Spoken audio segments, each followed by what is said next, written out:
step number 2 in our foundations is understanding nutrition. There's a lot of misconceptions online and a lot of bad information that's being passed around about perimenopause and what you should do and what you should eat. The biggest one that I see is nutrient timing. This is actually a very high level way to look at nutrition and talk about food. And a lot of women should not start here. And, nutrient timing isn't critical unless you are an extreme athlete. So you don't need to plan exactly what you're going to eat at exactly what times to have success with nourishing your body through perimenopause. Another misconception that I hear a lot is you do not need to avoid food after 7 p.m. I actually had a client ask me this not that long ago. She said she's kind of shifted her eating schedule because she likes to work out mid-afternoon. She's retired. And then by the time she's finished working out, eats her lunch, she's not generally hungry for supper until around 7 p.m. So she said she's like, I don't want to eat supper that late because I've heard that you shouldn't, you'll gain weight.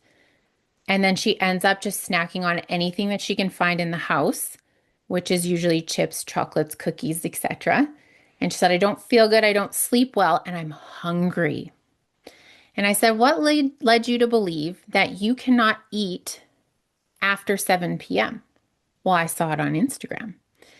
And I said, if it doesn't bother you, it doesn't affect your sleep to have a protein and a carb source before bed, why not eat at 7 p.m.? Because she's missing an entire set of calories that she needs to recover from her workouts and her days.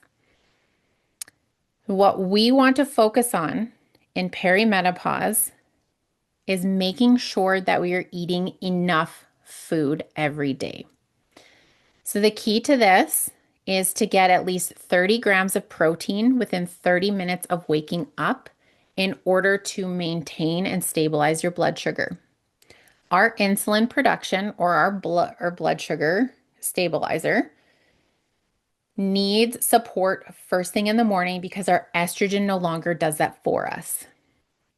Our estrogen is connected to basically every function in our body. We have estrogen receptors everywhere. That includes our hunger cue hormones. We have 2. We have one that tells us we're hungry, one that tells us we're full. And our blood sugar is connected to that as well. So by eating at least 30 grams of protein first thing in the morning, we're stabilizing our blood sugar, which helps ward off crashes in the afternoon, helps with our mental acuity. It helps with our recovery and with the energy that we need throughout the day. And it also helps stabilize our hormones a little bit. In perimenopause, nothing that you do aside from hormone replacement therapy or medication is going to balance your hormones. That's not a thing. So that's another social media catch that a lot of influencers use. You can't actually balance your hormones without medical intervention. So don't fall into the trap of someone saying, here's my meal guide, I'll balance your hormones. That's not actually possible, but you can support yourself by nourishing your body and giving it the support that it needs in order to have less symptoms throughout the day. So the goal here is to nourish and support the declining estrogen and progesterone by getting at least 30 grams of protein. We also don't want you to be fasting for too long. Everybody naturally fasts overnight. I get this question a lot as well. I intermittent fast and I'm perimenopausal. Is that okay? If it's been recommended by your doctor because you're diabetic or have special dietary needs, absolutely. If you're doing it because you want to lose weight and it causes you to skip meals or reduces your caloric intake too much, it might be harmful to the goals that you've set for yourself. So if you're eating at 7 p.m. and then you don't eat again until 6 or 7 a.m., you're still fasting long enough to control your blood sugar. So you don't need to go above and beyond that. And it could have some harmful effects on your symptoms. It can exacerbate hot flashes, brain fog, and your mental acuity because you're not eating enough calories first thing in the morning or throughout the day in total. Number two, another misconception that I hear is carbs don't matter. Low carb and keto are two more diets that I get a lot of questions about. Now, to fully be keto, you actually need to be in ketosis and you have to test your urine for that. But eating low carb and keto, unless recommended by a health professional for medical reasons, is not recommended for any woman of any age. We need carbohydrates as fuel. They are very important to our brain function, our heart function, breathing, blinking, everything. We need at least 130 grams a day for optimal energy. And with some of the most common perimenopause symptoms being brain fog and exhaustion, cutting your carbs too low can make some of those symptoms worse. On top of that, if you lift weights already, you need fuel in order to expend the energy to do so. And the recommended weightlifting regimen for a woman in perimenopause is to challenge herself. You want to be working hard because we want to maintain our muscle tissue. If we don't have the energy to do that, how are you ever going to achieve your results? So what we want to do is get at least 130 grams per day. And some of the best options are things like oats, quinoa, lentils, chickpeas, raspberries, apples, Brussels sprouts. These are my favorite carb options on the screen here because they are also high in fiber. Perimenopausal women also need higher fiber intake to help rid the body of excess hormone, help with bloating, and it also helps, I believe there is a study attached from fiber to a reduction in dementia.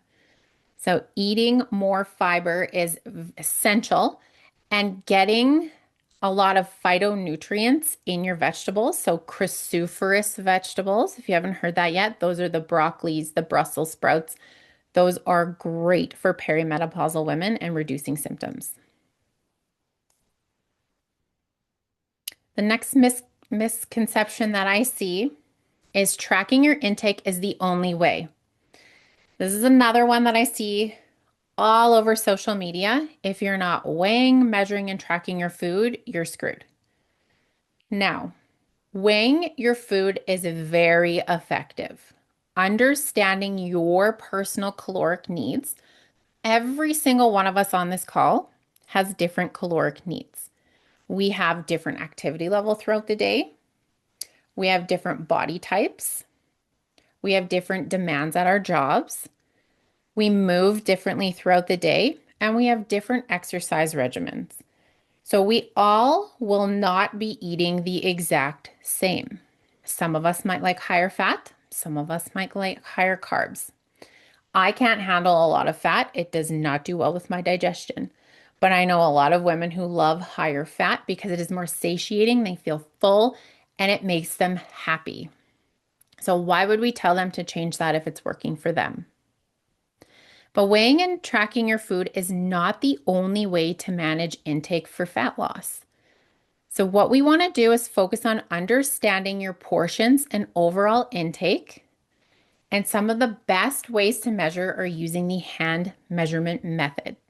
So this is a great tool to get started if tracking your macronutrients, so your carbs, fat, and protein, is just too much for you to handle or you don't know how to do it. So what we want to focus on is a fist size of vegetables or two at every single meal, a thumb of fat or two if you like higher fat. If you're looking at things like almonds, nuts and seeds, etc. I always say like a single layer on the palm of your hand is about a serving. And then we want to look at a cupped hand of carbohydrates or two. If you're exercising, we want to make sure we have a cupped hand of carbs. And I forgot the protein. The protein is actually your entire palm at every serving, at every meal, and about the thickness of your hand. That's about a serving of protein at every single meal. That'll be about 25 to 35 grams of protein. If you buy the Costco chicken breasts, they're massive.